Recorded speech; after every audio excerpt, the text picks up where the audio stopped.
वालेकुम मोज़िद नाजरीन, उम्मीद करता हूँ कि आप सब खैर खैरियत से होंगे। नाजरीन, आज हम बात करेंगे कि करेला खाने के क्या क्या फ़ायदे हैं और इसके अंदर कौन कौन सी अज्जा पाई जाती हैं जो कि आपके लिए बहुत ही बेनिफिट हैं और आने वाले वक्त में आपके लिए कारआमद साबित हो सकती हैं। तो चलिए वीडियो को स्टार्ट करते हैं, लेकिन उससे पहले अगर अभी तक आपने हमारे इस चैनल को सब्सक्राइब नहीं किया तो काइंडली पहले इसको सब्सक्राइब कर लें और पास ही बने बेल आइकन पर लाजमी क्लिक कीजिएगा। शुक्रिया। करेला शुगर के लिए इंतहाई फ़ायदेमंद सब्ज़ी है।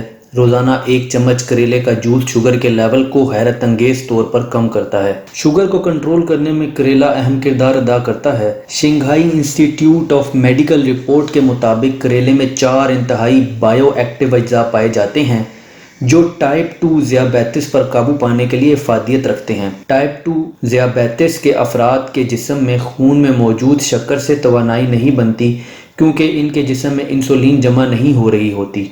करेले के अज्जा APM मादे को मुतहरिक करते हुए इन खुलियों को तामीर करते हैं जो ज़ियाबेतिस को कंट्रोल करने में मदद देते हैं। फोलात, कैल्शियम, फास्फोरस, प्रोटीन, इंसुलिन और विटामिन B और C इसके अज्जा हैं।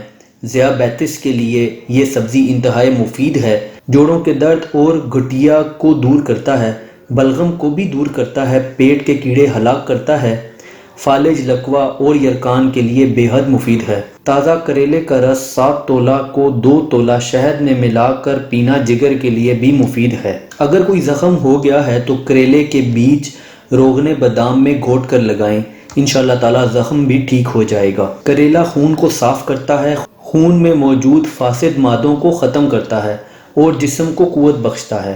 तो नाजरीन, ये थे करेले के फ़वाइद। उम्मीद करता हूँ कि आपको वीडियो पसंद आई होगी।